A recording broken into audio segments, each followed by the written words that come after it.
Hey guys, welcome to the 716 Sports Entertainment Podcast, episode number 42, or 42, 52, where we are breaking down Monday Night Raw from September the 29th. And it's a good one. We actually we advanced some storylines and we're moving straight away towards the Perth show. And the biggest news coming out of the show, let's get right into it. Our tribal chief is back. So we're going to break it all down. I am Mike with the 716 Sports Entertainment, joined by Mr. Sean O'Neill. And Sean, after the main event Tornado Tag Team match where the Usos defeated the Visions, Braun Breaker, and Bronson Reed via the assistance of our tribal chief, we got the return of Roman Reigns. And seems very clear that we are moving the Bloodline story full speed ahead here. I loved a lot of what was going on, but I'll let you get into your thoughts and feelings on the segment. And I think where do you think we go from here?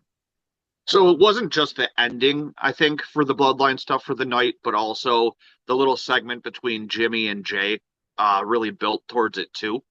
And that final segment with kind of felt like a passing of the torch moment there, where Roman is really trying to mold main event Jay into Roman 2.0.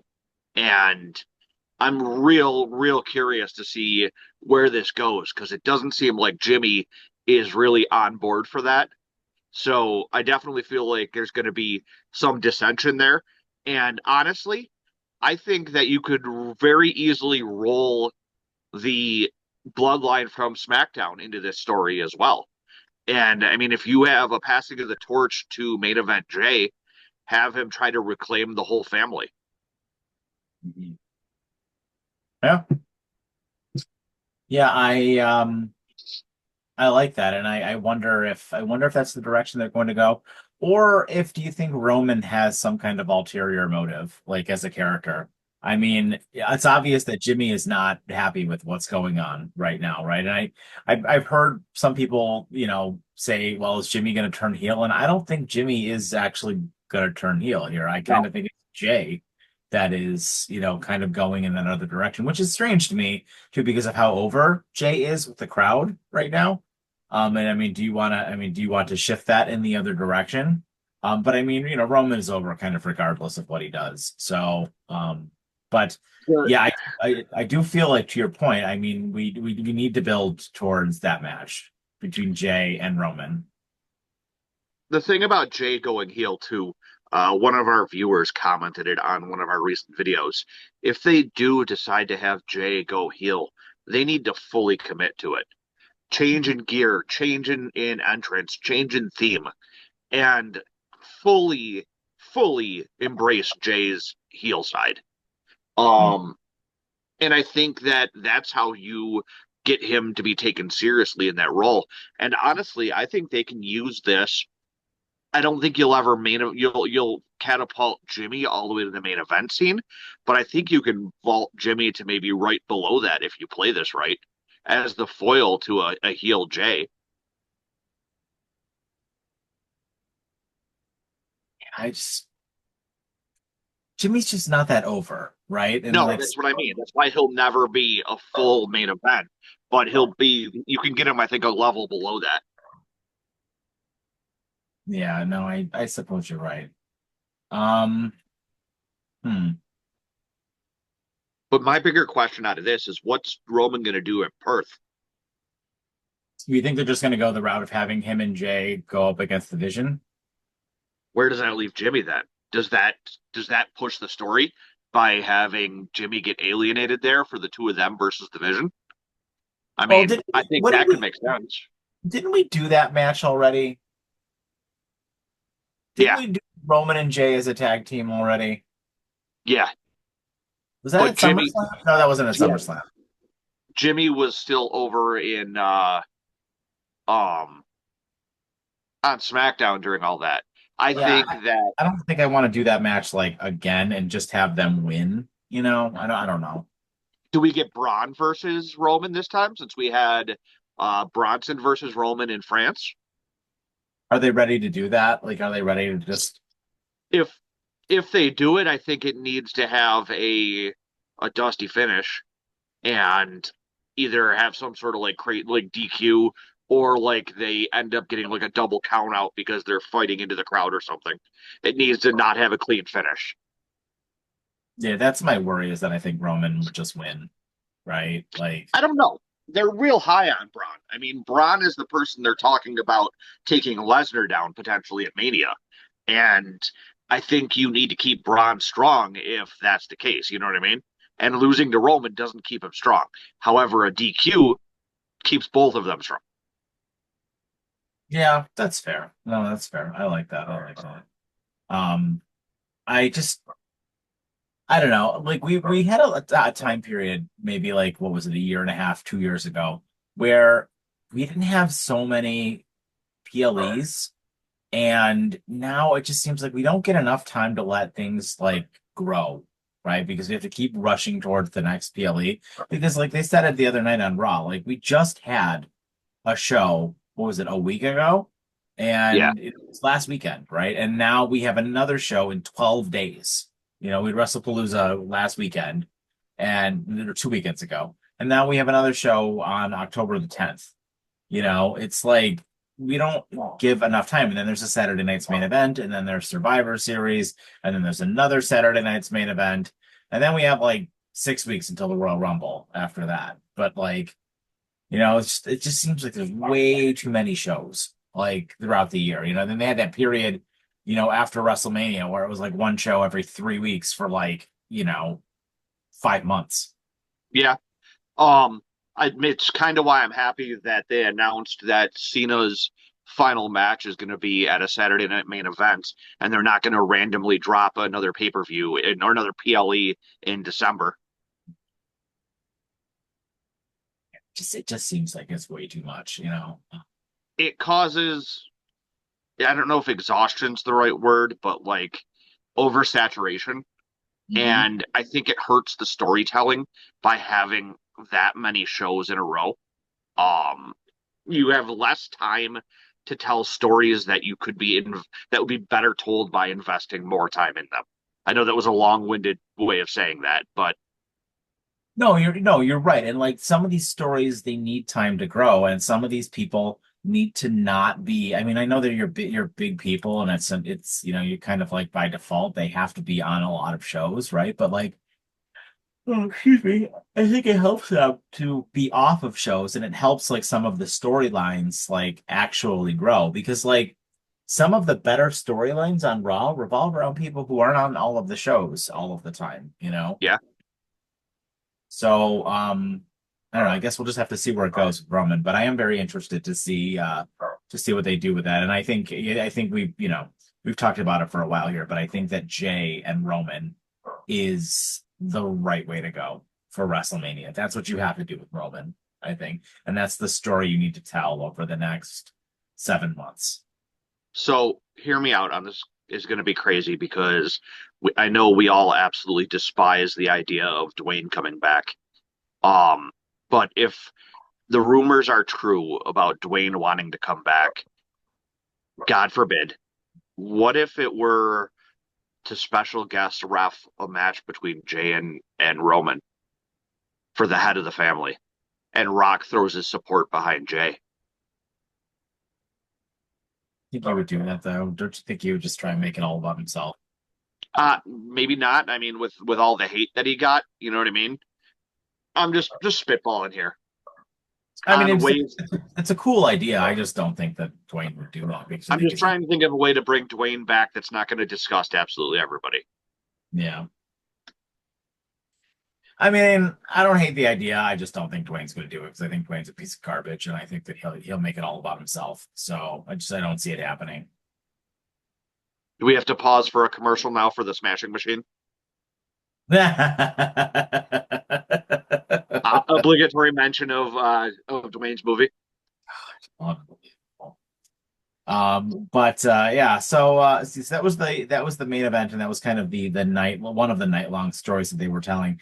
But I did want to get into what opened the show, and frankly, I think is what is one of the best stories that they are telling right now in pretty much all of professional wrestling, and that is what is going on with Asuka, Kairi Sane, Rhea Ripley, and Io Sky.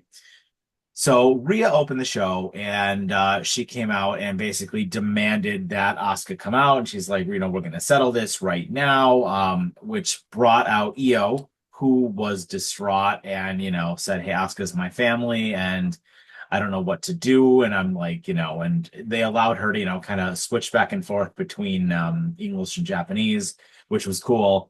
Asuka had a promo on the Titantron where she basically was like, look, you can apologize to me and you can come back to the family. And, I taught you everything you know. And I really love the snake spider thing, the A centipede thing, centipede. or whatever it was that she had like on her face. I thought that was really sweet. And Asuka played the role perfectly. And I love one of the things that I like about this era of WWE versus the Vince McMahon era is that three of the four people in this storyline don't speak English very well. And Vince would not have allowed that at all. He would not have allowed that at all. So this never would have got the opportunity to grow. So, this obviously, Io, kind of made her way back up the ramp, which caused Asuka and Kyrie to come and beat down Rhea. And then Asuka, Rhea ducked and Asuka missed it Io.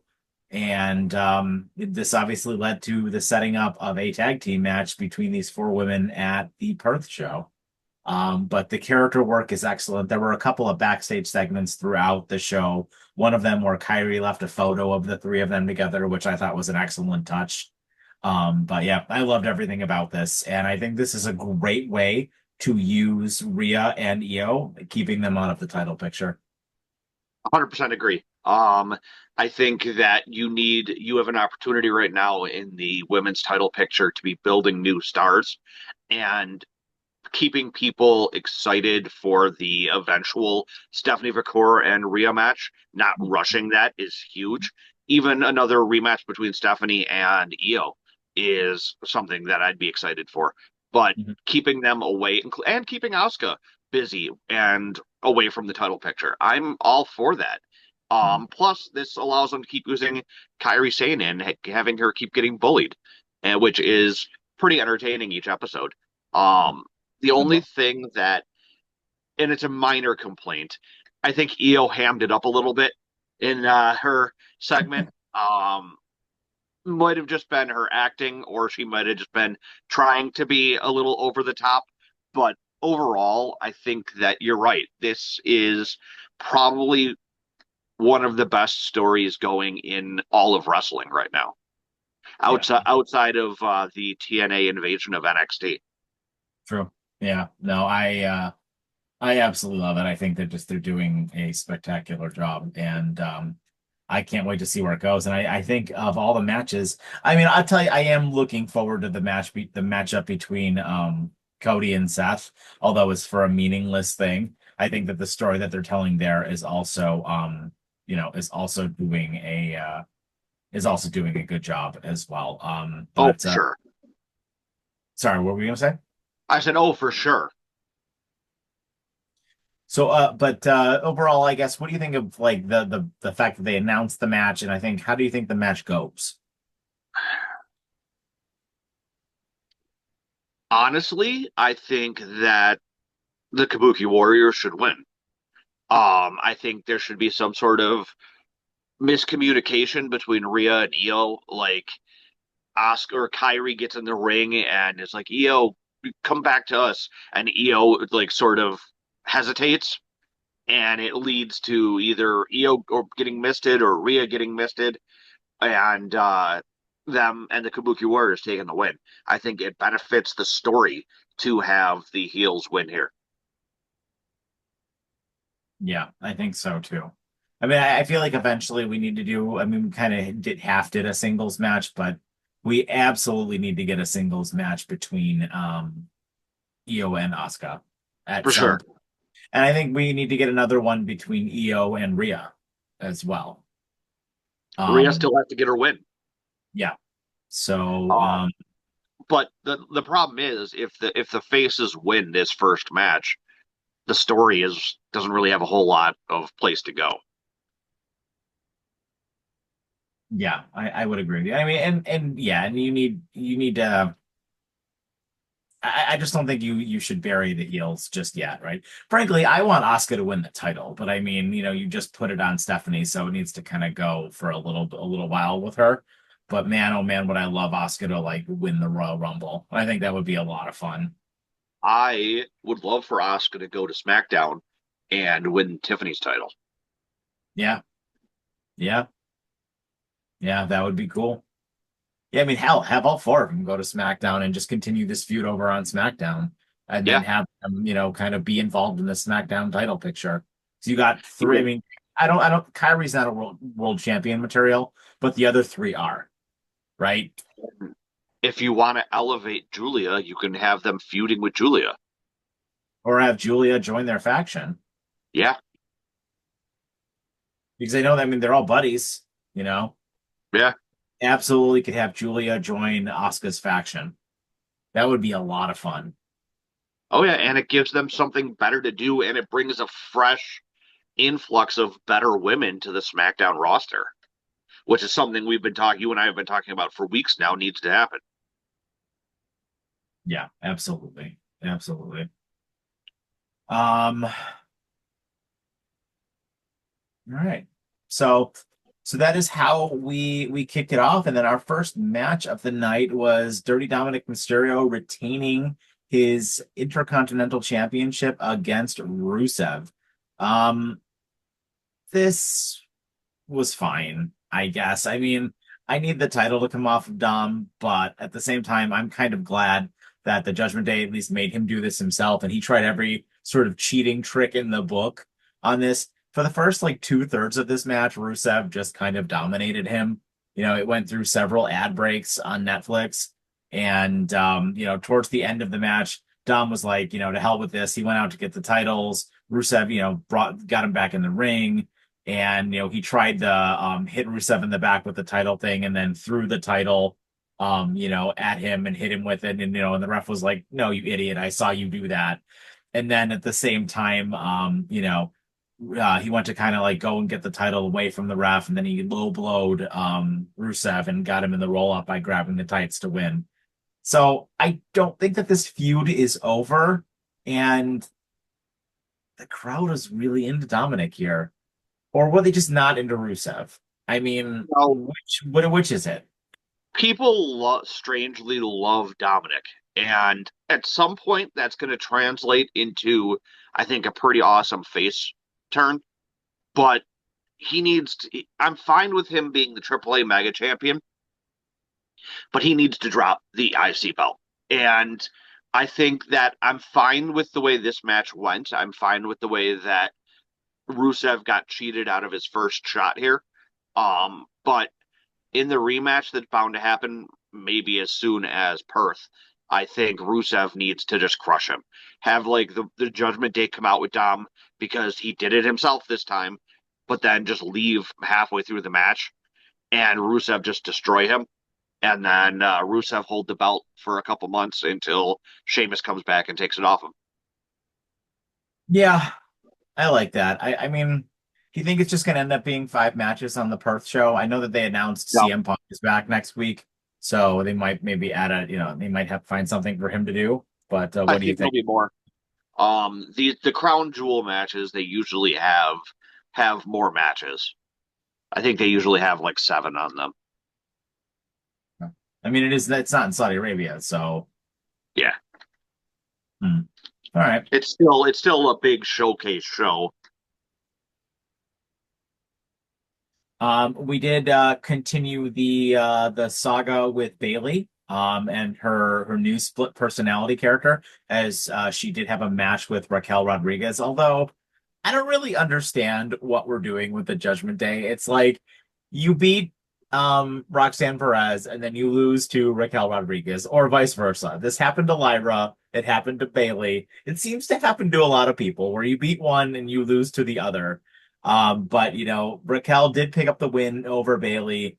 And then Bailey obviously kind of went nutso after that as Lyra came out for the save, and seemingly she is good with Lyra this week. So I guess we'll kind of see where this goes. It's probably very likely going to lead to a tag team match, and then eventually, a match between Bailey and Lyra, I would Yeah. assume. I think the story with the Judgment Day is that usually they can overcome one person, but excuse me,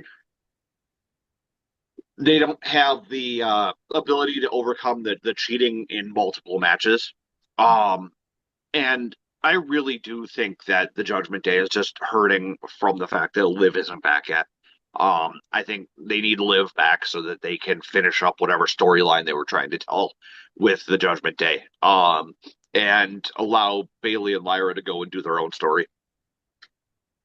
I've heard that Liv is like ready to come back too. I don't know what we're That waiting for.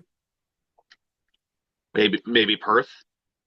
I still think it would be hysterical if Liv was the reason Dom lost the IC title. Yeah, that would be pretty cool. I mean, how would you book that?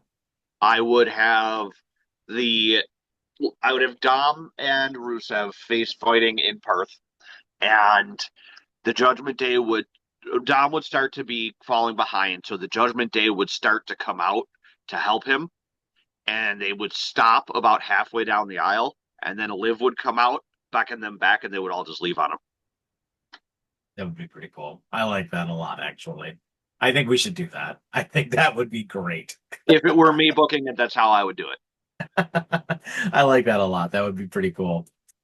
Um, then we did have a couple of filler matches, just your obligatory Raw filler matches where we need to find something for LA Knight to do. So he's going to feud with the New Day now.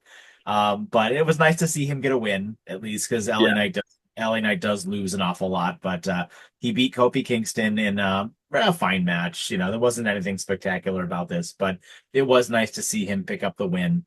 And then similarly, we also had AJ Styles and Dragon Lee defeat all of the Americanos. Um, and AJ Styles actually made mention of the fact that he has a match with John Cena coming up at the Perth show. So that's good that they're at least acknowledging that. I don't know, like, what kind of story, if any, we're going to get with that. I mean, I'm hoping Cena shows up once and like says something about it, but I guess it's just more or less just going to kind of be like, oh, I fought you in the past. And they're going to kind of just expect AJ to do all the heavy lifting for the next 2 weeks, I think. It just seems so random. Like you had Styles and Dragon Lee having this little quasi thing going on with the Americanos, and now all of a sudden he's randomly facing John Cena. Like at least put out a press statement saying why. You know what I mean? Be like, hey, Cena requested that he face Styles in Australia or something along those lines. But in typical WWE fashion, we're just gonna get, oh yeah, you're getting this match, enjoy it. Which I mean, we are gonna enjoy it. It should be a good match. And honestly, Styles should win. Not going to happen. Cena's moving. I don't know. Supposedly is real big on putting people over in these last couple matches. I mean, yeah, but there are a million reports out there that Styles is done in Next about year. 6 months. Yeah, next Like year. I mean, not done like going to AEW, like done, just Retirement. done, just Yep. done, right? I mean, he's in his late 40s. He's got young kids at home. Well, I think he's got what, like 4 or 5 kids now. Like, I mean, he's gotta go hang out with Wendy and live his life there and get I mean, get on get onto streaming and everything else that he does. when they were in Japan the other day, he flat out came out and said this was probably the last time anyone in Japan would see him, as 2026 was going to be the year. And I really But like wrestlers doing that. I like that Cena pre-did it. I like that Styles is pre-doing it. I think that that's the way, and that these wrestlers should do it. And especially if they're big name guys, because then it lets WWE tell a story more or less with them on their way out. mhm. Yeah.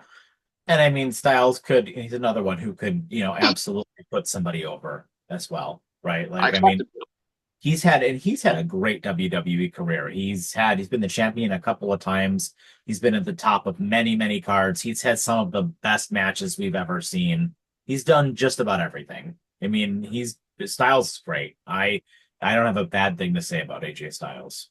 I want to see Styles put over Javon Evans. That would be pretty cool. I mean, there's talk about him going back and wrestling a match in TNA before he leaves. And with WWE's new friendship with TNA, I think that that would be awesome. Yeah. Go back to the real house that AJ built. hmm hmm So the last thing to talk about was not the main event, but it was probably the next most consequential thing on the show was the segment between Seth Rollins and Cody Rhodes. And I want to get into that a little bit. So Seth Rollins appears in the ring and the crowd immediately starts chanting for CM Punk. Then they start chanting for Roman Reigns. Then they start chanting for Cody Rhodes. Um, and he says that the losses don't bother him anymore and that the two men at the very top of the industry are ready to face off. He says that, he's the winner and he doesn't just get the crown. The winner doesn't just get the crown jewel championship. The winner gets to decide the next 10 to 20 years of the industry.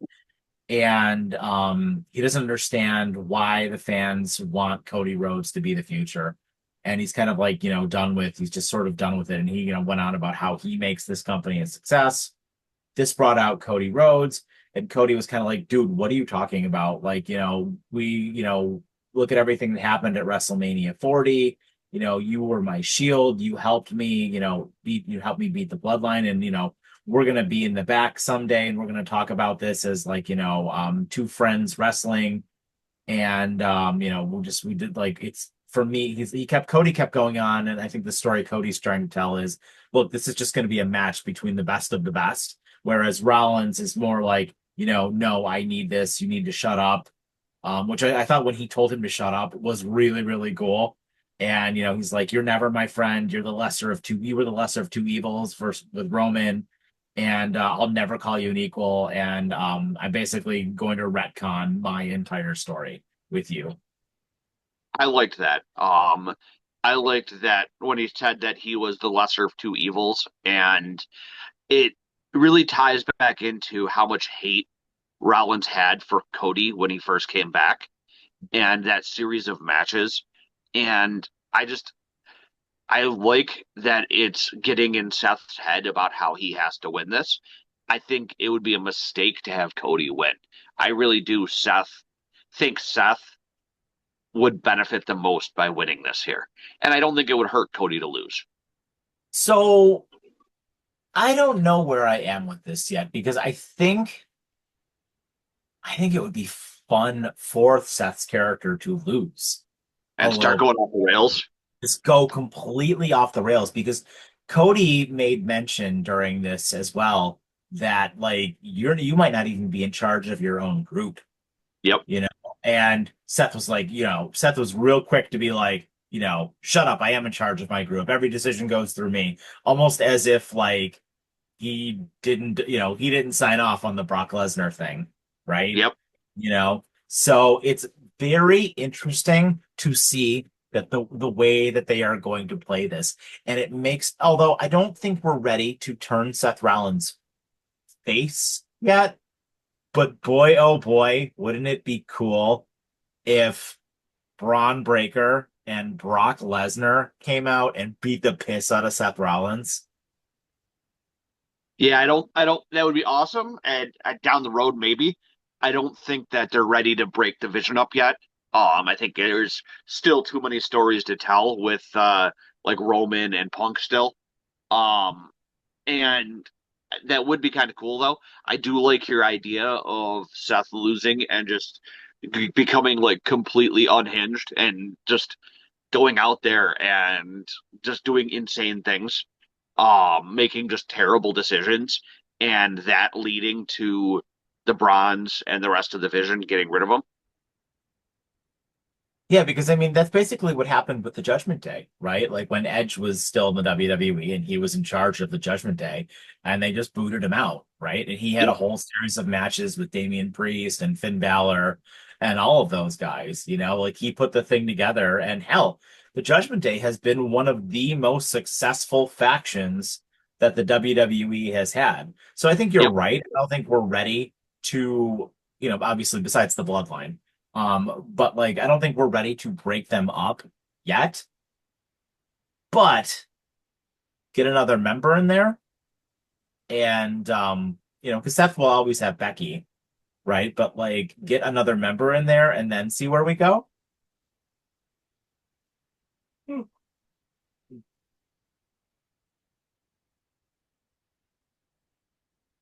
Awkward silence. I'm just thinking about where that would go. I mean, yeah, I mean, Becky, I think you could even tell a great story if you turned Becky on him too. I mean, Seth becomes so unhinged that even she can't stay by his side.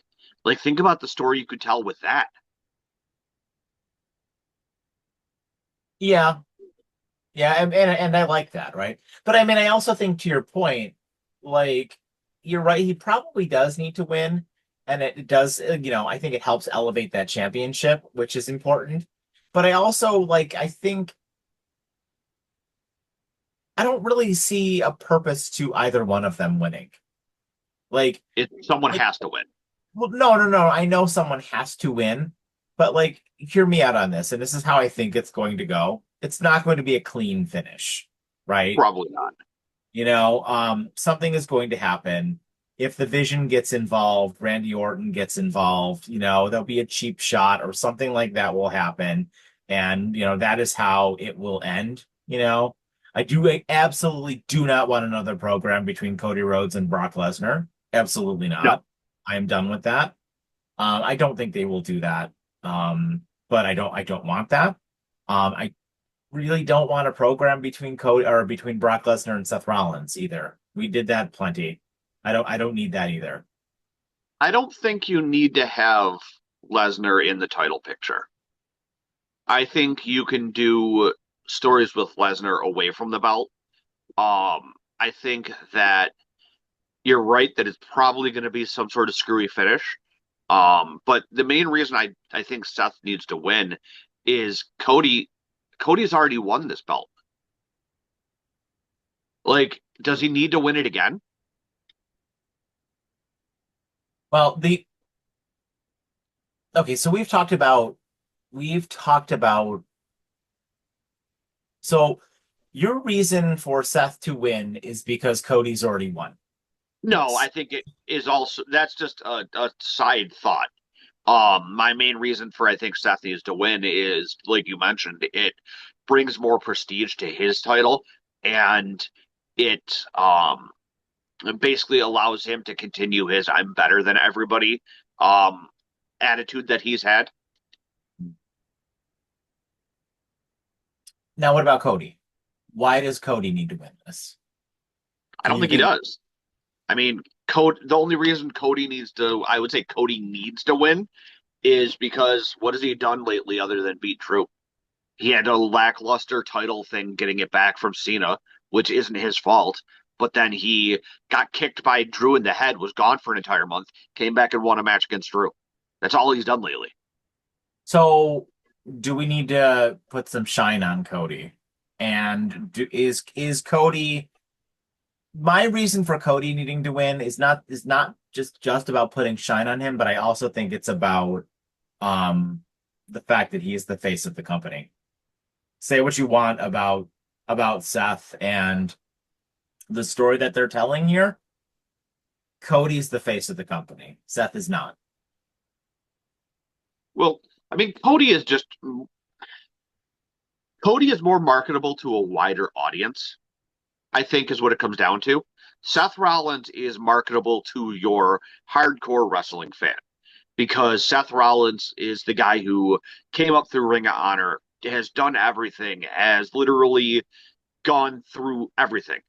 Cody Rhodes is the guy who left WWE, made something of himself, went to Hollywood, did stuff in Hollywood too, was on Arrow a bunch of times, was in the newest Lethal Weapon. Hell, is going to be Guile in the new movie. He is more marketable to the mainstream audience. I think is the big thing with Cody and why he is more the face of the company. It's like John Cena. Everybody knows John Cena. Pretty much Well, most people know Cody Rhodes. well, you're right. Cody Rhodes is the talk show guy. Cody Rhodes is, he,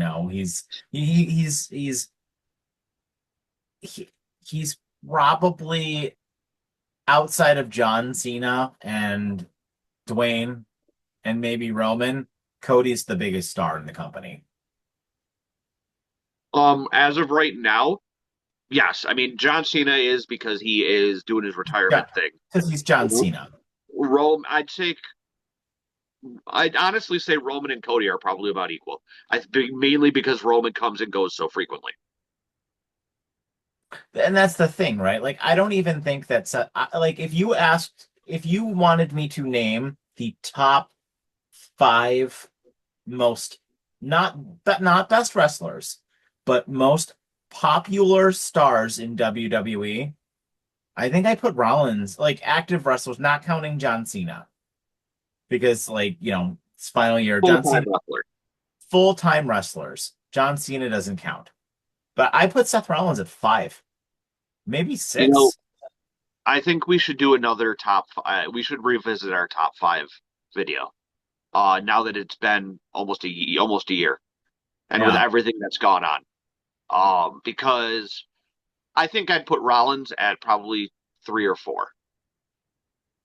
Cody's ahead of him, Roman's ahead of him, CM Punk is ahead of him, And then I Randy would put Rollins. Randy Orton is ahead of him. See, I don't think so. I think I'd put Randy at five.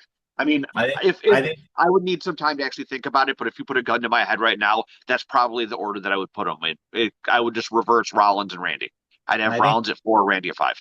I don't know, dude. I think Randy is so over with the crowd, and everybody knows who Randy Orton is, and it's incredible that he's been doing this as long as he has. But I think the distance between Rollins and Randy at that four to five is almost negligible. Maybe, but Punk is clearly number three. Yeah, and that's just because he's CM Punk. He has name value with him Mhm. and everything that's gone on with him in his history. Mhm. I don't know. I mean, I think the match is going to be good, and I think that show is going to be a lot of fun. I mean, we've got a lot of good matches on there. We did have an interaction between Stephanie and Tiffany as well, but I mean, whatever. I don't particularly care. Stephanie's I going mean, to win, and that it is what it is. for sure, there's no way Vicar loses to Tiffany. And I mean, the only saving grace is that match is that it's Stephanie versus Tiffany and not what it could have been. Because if that would have been a Stephanie versus Nia or a Stephanie versus Jade match, that would have been an absolute dumpster fire.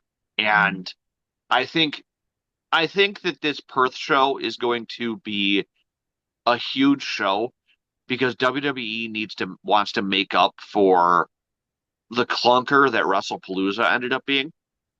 I mean, when it's your first show on this obnoxious streaming deal with ESPN, and ESPN themselves come out and give the show a C. Apparently, that took a lot of people in WWE by surprise that they rated it so low. I think WWE is going to want to come out and put on a five-star show, which I mean, I know that's not possible since it's not the Tokyo Dome, but I You mean think that an eight-star show? I think WWE is going to maybe try to do some things that aren't expected and try to put on a high caliber show here. And I think the matches. So like right now we have Cody versus Seth, which Mhm. in ring is going to be an absolute barn burner of a match. Oh, Tiffany absolutely. versus Tiffany versus Stephanie, which is going to be whatever. I mean, Stephanie should make it. Oh, it'll be excellent. I mean, Tiffany's very good. It'll be Yeah, the problem with Tiffany is that we've every match we've seen Tiffany in for the last 6 months has been two. Sorry to say this, but two of the worst wrestlers in the women's division. I So, much rather would have seen her and Charlotte again than her and Nia and her and Jade. yep, Um, completely but agree. Stephanie can 100% even make Tiffany look better. And then Hmm. we have is the only other match announced Styles and Cena. No, the Rhea, Oh, yeah, Rhea and the tag team match, which Kabuki Warriors that match is going to be incredible too. And I match will mean, be yeah, the incredible. Cena versus Styles one isn't going to be a technical masterpiece, but Styles will carry Cena to a good match. And especially with Cena looking more comfortable in the ring now, it's going to be very good. Yeah, absolutely. And then we still have a shot at getting, I assume we'll do something with CM Punk. I assume we'll do something with Roman Reigns and Jay and the Vision. I assume we'll do something with AJ Lee and Becky Lynch because they were telling that story too about how Maxine made a comment about that backstage as well. So we've got a shot at doing something there. I doubt we'll see Sammy on the show. He could do an open challenge, which would be fun, and have some fun person come out and challenge him. We still have to see where Gunther comes back eventually, right? Like we got Maybe a we'll lot, get we got a um lot. Maybe we'll do something with Brock. There's maybe a we'll get lot. Rusev. Yeah, there's a lot going on. So it would be very interesting to see. I would love it if hell, I don't think we're ready to take that belt off of Sammy yet, but I mean, have it be Aleister Black. I think Aleister Black's going to go after Cody here as soon as this thing is done with Damian Priest. Once their feud is done, I think Black goes after Cody. But I have a question for you.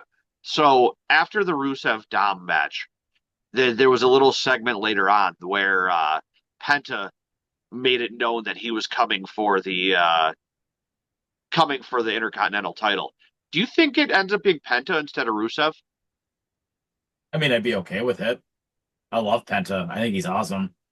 I mean, who is the smarter pick to put it on? If you had Penta. to book the IC title for the next few months. Penta. Yeah? Bigger star than Rusev. I'm starting Even to worry. though I'm worrying about Rusev a little bit. I'm starting to feel like that is like failing.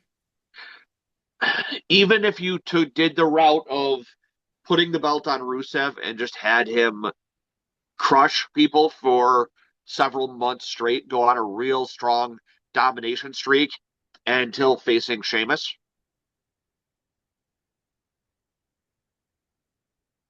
Mm, I don't really want Rusev to just like lose. He had 3 matches with Sheamus. I don't want him to just lose to Sheamus. Like, Maybe a multi-man match. yeah, I mean, maybe a multi-man match like with Penta and other guys as well. Um, But I I don't think know. Sheamus deserves that. Sheamus does deserve it before he leaves the company, but I don't think he's leaving the company anytime soon. I yeah, but with how injury prone he's been and how old he's getting, I mean, his back is and neck are notoriously bad. I mean, how much time do you think he has left in him? Contract is until 2028, so Oh, really? It's that long? Okay. I mean he'll be there for the next 3 years at least. So But yeah, I think that you have potential there to tell that story at Perth too. I mean, hell, even give us a three-way between Rusev, Penta, and Dom for that title. yeah, yeah, it could be good. I'm really looking forward to that show. I know it's going to be at like 8 o'clock in the morning, but Oh, that's it'll be okay. that early. Yeah, but it'll be a good one. I'm looking forward to it. So that is our show. So overall, what is your final rating for Monday Night Raw? Um, I'd give it a 3.5. I think it was slightly above average. The storytelling was good. Most of the matches were relatively inconsequential, but the wrestling itself was pretty good. Yeah, I would agree. I think the wrestling was fine. I do think I worry about Rusev a little bit, but yeah, the Roman Reigns thing was good. The women's thing at the beginning was good, and the Cody Seth thing was awesome. So yeah, I would agree with you. I think my final rating would probably be a watch I never wore out of 5.